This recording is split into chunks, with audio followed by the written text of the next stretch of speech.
Alright, good afternoon, ladies and gentlemen. This is Mr. Amos Kester, your favorite animal scientist. We're back, though it's Corona season anyway, we'll talk about that much later. We're here in Delta State, Cocoa precisely, a place called Cocoa in Delta State. So, what we are doing right now is we are processing the feed for the snails. So, this is feed produced for snail based on the nutritional content of the snail or nutritional requirement of the snail. So just like the way you have feeds for poultry beds, for pigs, for grass cutter, we also have feed for snails formulated purely based on the nutritional requirement of the snails. So that's what we're doing today. So you can see there are different feed ingredients that are mashed together and are mixed together in order to provide a balanced diet for the snails. So this will be used as a supplementary feed at least twice or thrice a week. You feed with this formulated mash. It helps to boost the growth of the snails. Snails are vegetarians, we all know that, and they feed on over 500 different types of plants, but this may not be sufficient because most times some of the plants you feed your snails may not have all the nutrients they require, but this is a balanced feed ration with different items blended together for the feeding purpose of snails. So we also have feeds for snail. Anyway, today's video is not about the feed section. I just want to show you three different things. So we're starting from here. We're still going to make a comprehensive video on the feeding preparation for snails. So now I'm going to take you to the concrete pens. Alright, so these are the concrete pens, and this was formerly used for a poultry farm, but without house. So we had to convert it to snail pen. We have about 222 pens here. So we've actually stocked the pens. We've stocked all this side of it. So the center pens we used for the incubation. All these pens on this center row are used for incubation of the eggs. While these pens you see here are fully stocked, we actually stocked the farm with 5,000 snails. So here we'll be doing the breeding, like the picking of the eggs, the incubation of the eggs. We get this, these are the snails, the breeders. They've just been introduced today now, and we'll do the picking of the eggs here on weekly basis.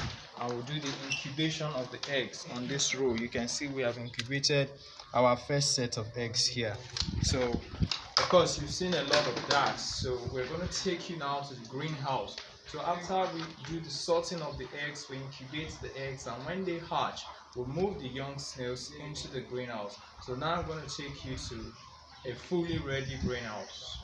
So we're here at the greenhouse. This is what we call a greenhouse.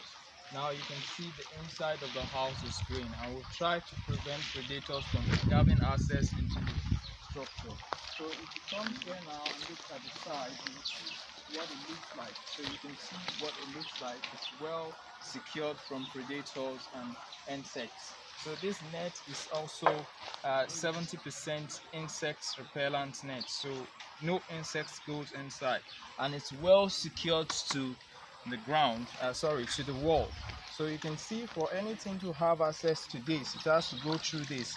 Of course, we are going to change this water. It just rained yesterday, so that's why we have this green algae on the water. So you can see the doorway. This is the entrance to the greenhouse. It is well secured. No fly, nothing passes through it. So you can see how it is. So we open from here, and here you are. So this is the greenhouse. So we are going to have as much as 80,000 snails inside here. So the snails are going to remain inside. So from the concrete pens, what we hatch, we're going to introduce it here. Now the next space of this greenhouse will be to bring in the feeding rack. So we'll feed the snails here. So they are not going to depend solely on these grasses, because if they depend solely on the grasses, they will eat up all the grasses in no time. So we have to devise a means of feeding them with a formulated feed. You saw us formulating earlier in the video. So that's what we're going to do.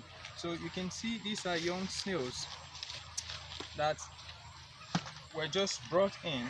So we are going to pour them inside the greenhouse, and they would find their way into the vegetation. So it's quite simple. We just pour it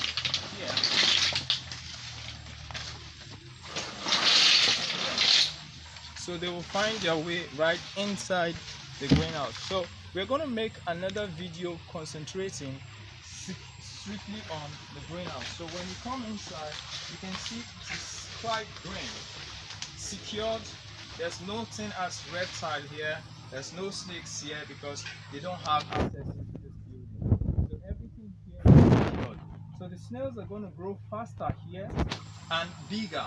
So when we do the hatching from the concrete pens, we bring them right here direct. So they feed on these grasses. They're going to feed on the formulated feed we give to them, which we are going to show you later on how we are going to introduce that into this place. So you discover that the snails will grow faster and bigger. And another advantage of this is it reduces the ultraviolet ray coming into this building. This is a UV treated tarpaulin, so it doesn't allow the heat of the sun into the building. And the net is transparent, so it allows cross ventilation into the building. So you can see that this is well arranged. No rainwater comes in here. The amount of heat inside here is minimal, and there's good airflow inside the system. Now we have sprinklers installed inside. You can see, if you come here now, you will see our sprinklers. These are water sprinklers. So with this we water the greenhouse. We have them in strategic locations in the greenhouse. So for those who don't have the capacity to start with a concrete pen and a greenhouse pen, you can as well start with just a greenhouse and buy lots of young snails, growing young snails, and fill them inside here and feed them. This can also be referred to as a fattening pen, where you can fatten your snails. So there's a lot I'm still going to talk about on this greenhouse, but for now we're just going to call it a day because I'm still going to make another video concentrating strictly on the greenhouse, telling you the rudiments of the greenhouse, the routine activities and all of that. So until we come your way again, the name is Mr. Amos Kester. I remain the CEO of Kester Amos Consultancy Services Limited. And please, this is our first video from the COVID era. Of course, we are all trying to keep safe, so you keep safe, and please, this is the time you have to watch as many videos as possible. We have over 100 videos on YouTube, so just keep watching. You don't have anywhere to go now, of course, so keep watching our videos. The number to call, just in case you want to reach us, is +2348068525032. And please don't forget to stay at home and stay safe. God bless you, and bye bye.